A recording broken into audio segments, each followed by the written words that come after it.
கடலூர், விழுப்புரம் மாவட்டங்களில் வெள்ளிக்கிழமை பள்ளி, கல்லூரிகளுக்கு விடுமுறை. கனமழை எச்சரிக்கையால் மாவட்ட ஆட்சியர்கள் உத்தரவு.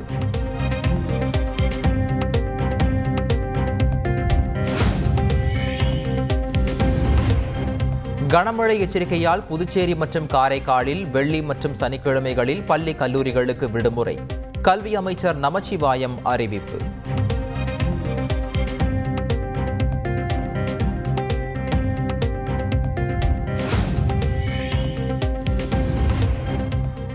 வங்கக்கடலில் நிலை கொண்டுள்ள ஆழ்ந்த காற்றழுத்த தாழ்வு மண்டலம் புயலாக மாறாது. சென்னை வானிலை ஆய்வு மையம் தகவல்.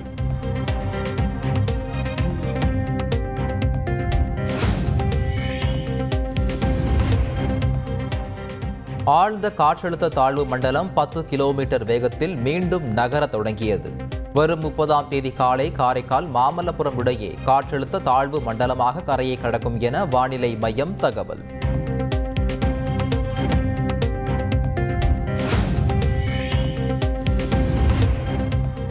வெள்ளி மற்றும் சனிக்கிழமைகளில் விமான சேவை குறித்து விமான நிறுவனங்களிடம் உறுதி செய்து கொள்ள வேண்டும். புயல் எச்சரிக்கை காரணமாக விமான பயணிகளுக்கு சென்னை விமான நிலைய நிர்வாகம் அறிவுறுத்தல்.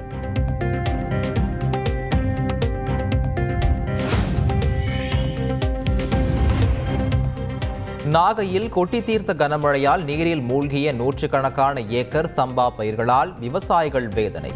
அரசு உரிய நிவாரணம் வழங்க வேண்டும் என கோரிக்கை.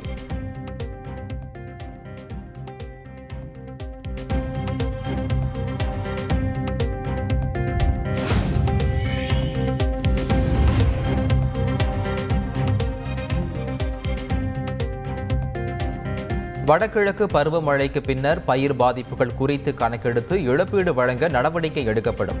உழவர் நலத்துறை அமைச்சர் MRK பன்னீர்செல்வம் அறிவிப்பு.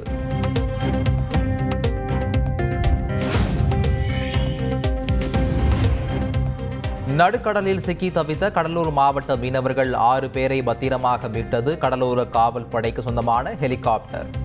2 நாட்கள் கடலில் சிக்கி தவித்த நிலையில் மீட்கப்பட்டதாக மீனவர்கள் பேட்டி.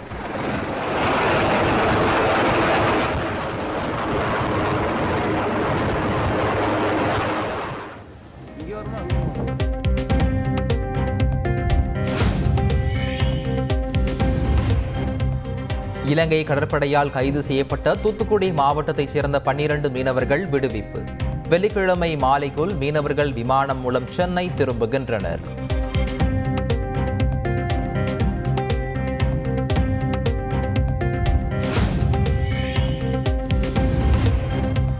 பாம்பன் புதிய ரயில் பாலத்தின் கட்டுமானம் குறித்து ஆய்வு செய்ய 5 பேர் கொண்ட குழு அமைப்பு. தெற்கு ரயில்வே வட்டாரங்கள் தகவல்.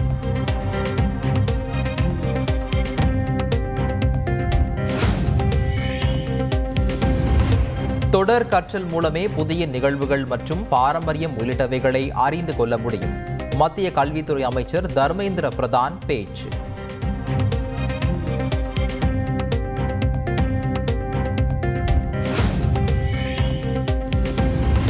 திருப்பூர் மாநகராட்சியில் உயர்த்தப்பட்ட வரிகளை திரும்பப் பெற வேண்டும். அதிமுக பொதுச் செயலாளர் எடப்பாடி பழனிசாமி வலியுறுத்தல்.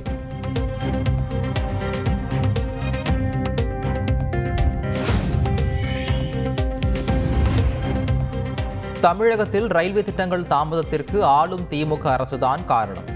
பாஜக மாநில தலைவர் அண்ணாமலை குற்றச்சாட்டு.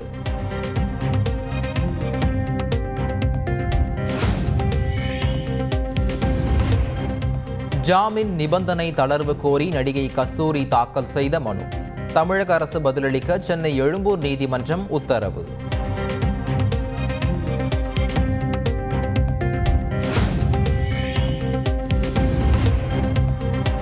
உளுந்தூர்பேட்டை அருகே நைனாக்குப்பம் கிராமத்தில் தெருநாய்கள் கடித்து குதறியதில் 80 வயது மூதாட்டி சிகிச்சை பலனின்றி உயிரிழப்பு. 3 நாளில் வெவ்வேறு இடங்களில் நாய்கள் கடித்ததில் உயிரிழந்தவர்கள் எண்ணிக்கை 3ஆக உயர்வு.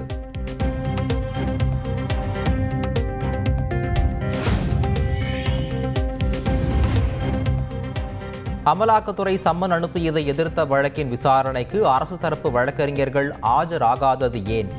பொதுத்துறை செயலாளர் வெள்ளிக்கிழமை நேரில் ஆஜராகி விளக்கமளிக்க சென்னை உயர்நீதிமன்றம் உத்தரவு.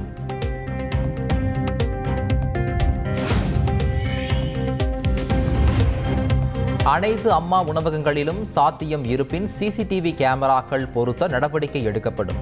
சென்னை மாநகராட்சி கூட்டத்தில் தீர்மானம் நிறைவேற்றம்.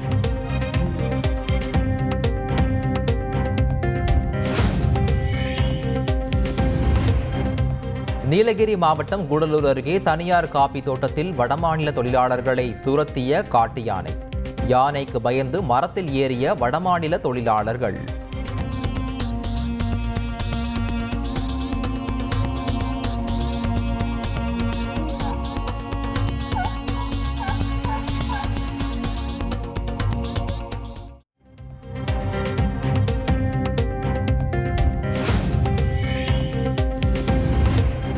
கள்ளக்குறிச்சி கல்வராயன் மலைப்பகுதியில் அரசு பள்ளியில் மாணவிகள் பாத்திரம் கழுவிய விவகாரம். பள்ளி தலைமை ஆசிரியர் ஜெபஸ்டின், சமையலர் ராதிகா சஸ்பெண்ட். மாவட்ட பழங்குடியினர் நல அலுவலர் உத்தரவு.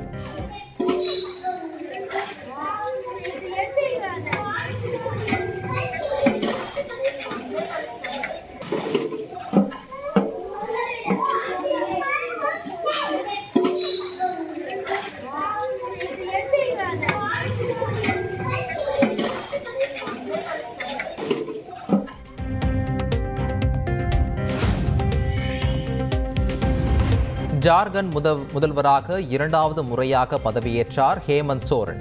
பதவியேற்பு விழாவில் ராகுல் காந்தி, உதயநிதி ஸ்டாலின் உள்ளிட்டோர் பங்கேற்பு.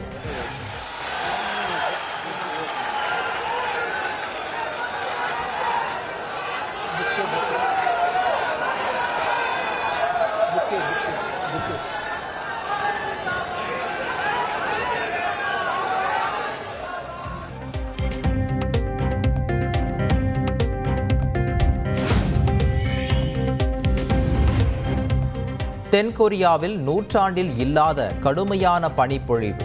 மக்கள் வீட்டை விட்டு வெளியே வர முடியாத சூழல்.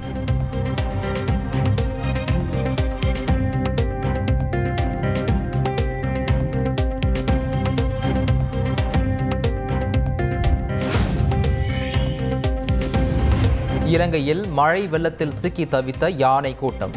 எங்கே செல்வது என்று தெரியாமல் தடுமாறிய பரிதாப காட்சி.